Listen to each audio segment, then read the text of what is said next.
शाम का समय था। चारों तरफ शोर शराबा और ठंडी हवा। साहब, मैं पिछले 2 महीने से बहुत मुश्किल से गुजारा कर रहा हूँ। अगर यहाँ कोई भी छोटा मोटा काम हो तो दे दीजिएगा। घर में पूरा परिवार बेचैन है। इस गरीब पर दया कीजिए साहब।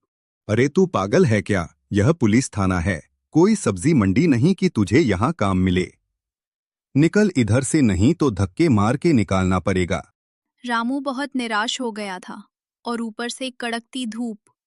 रामू थक गया था और वो एक जगह रखकर आराम करने लगा। तभी उसे एक गाड़ी दिखाई। वो गाड़ी उसके दोस्त की थी। वो भाग के होटल के अंदर गया।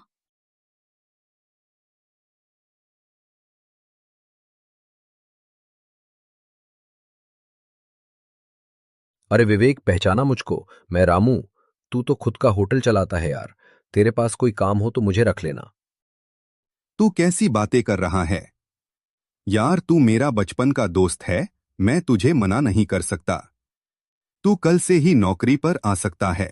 बहुत बहुत शुक्रिया।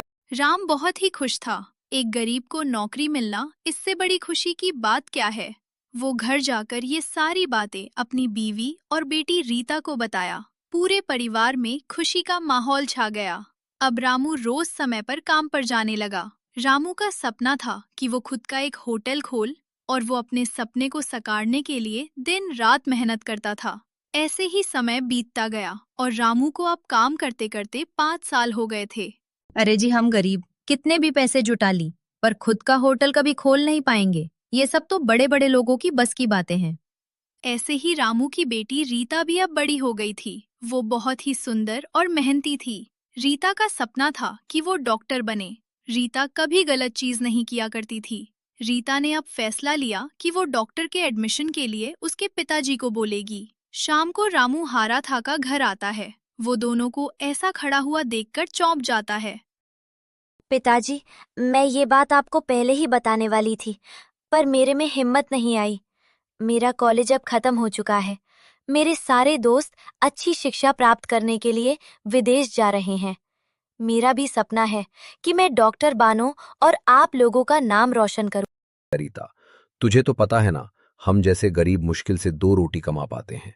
और इसमें तेको डॉक्टर बनना है बेटा। डॉक्टर बनने में तो बहुत पैसे लगते हैं बिटिया। मैं इतने पैसे तो नहीं दे पाऊंगा। रामू अपने कमरे में चला जाता है। ले रीता, इसमें कुछ जमा किए हुए पैसे हैं बेटी। मैं तेरी इतनी ही मदद कर सकता हूँ। पिताजी, मेरे लिए इतना ही काफी है। रीता, ये ले बेटी, ये मेरा इकलौता हर है। इसे बेचकर तू अपनी पढ़ाई पूरी कर सकती है। तू ना मत बोलना, ले रखे बेटा। माँ, आपका बहुत बहुत शुक्रिया। मैं आपके सपनों को ऐसे ही बिखरने नहीं दूंगी। चलो, मानव सो जाते हैं। वैसे भी कल एडमिशन का लास्ट डे है, मुझे जल्दी जाना होगा। आज की सुबह बहुत अच्छी हो रखी थी। रीता तैयार होकर एडमिशन के लिए निकल गई। अरे रीता, कैसी है? बहुत दिनों बाद मिली। मैं यहाँ एडमिशन लेने आई हूँ। और तू क्यों आई है? कमल, तुझे तो पता है ना, मेरा बचपन से ही डॉक्टर बनने का सपना था। मैं भी यहाँ एडमिशन लेने आई हूँ। ये बात सुनते ही कमल हंसने लगी। वो बहुत ही अमीर थी। तुम जैसे गरीबों के लिए डॉक्टर बनना बहुत मुश्किल है, पता है? कितना पैसा लगता है। तेरे पिताजी को तो काम भी नहीं मिल पाता। तू क्या डॉक्टर बनेगी? रीता कमल को अपनी सच्ची दोस्त समझती थी, लेकिन उसका ये रूप देखकर वो बहुत ही नाराज हो गई। उसने एडमिशन लिया और घर आ गई। रीता अब दिन रात मन लगाकर पढ़ाई किया करती और कॉलेज में पूरा ध्यान दिया करती। और दूसरी ओर उसके दोस्त कमला कॉलेज में फालतू हरकतें किया करती थी। नीति को खुशी था कि उसकी जिंदगी में ऐसे लोग निकल गए। माँ, तुम चिंता मत करो। पिताजी का अब जल्द से जल्द ठीक हो जाएगा। तेरे पिताजी की एक आंख खराब हो चुकी है और अगर उसका ऑपरेशन नहीं कराया गया तो उन्हें जिंदगी भर एक आंख के सहारे ही जीना पड़ेगा। जितने पैसे हमने जुटे थे वो सब तो तेरी पढ़ाई में चले गए। 2 दिन बाद रीता की परीक्षा थी। उसने पूरी रात पढ़ाई की और सुबह पेपर देने गई। 1 महीने बाद परिणाम घोषित हुआ। रीता ने सबसे पहला स्थान हासिल किया था। रीता, मुझे माफ कर देना। मैं तुझे जो भी बोला उसके लिए मैं माफी मांगती हूँ।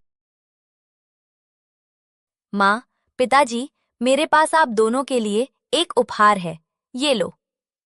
माँ, तुमने इस गहन को मेरे शिक्षा के लिए भेज दिया था, और ये देखो पिताजी, आपने अपनी सारी कमाई मेरे में लगा दिया और अपने सपनों को भूल गए।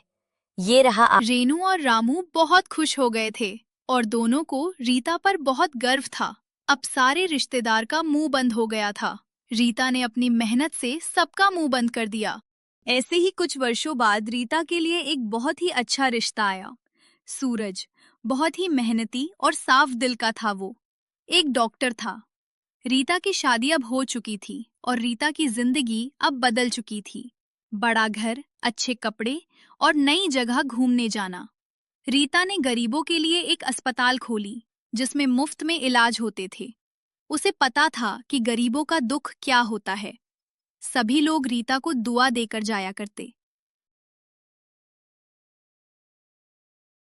रीता ने अपने मेहनत से और लगन से वो सारी चीज की जो एक समय पर उसका सपना हुआ करता था।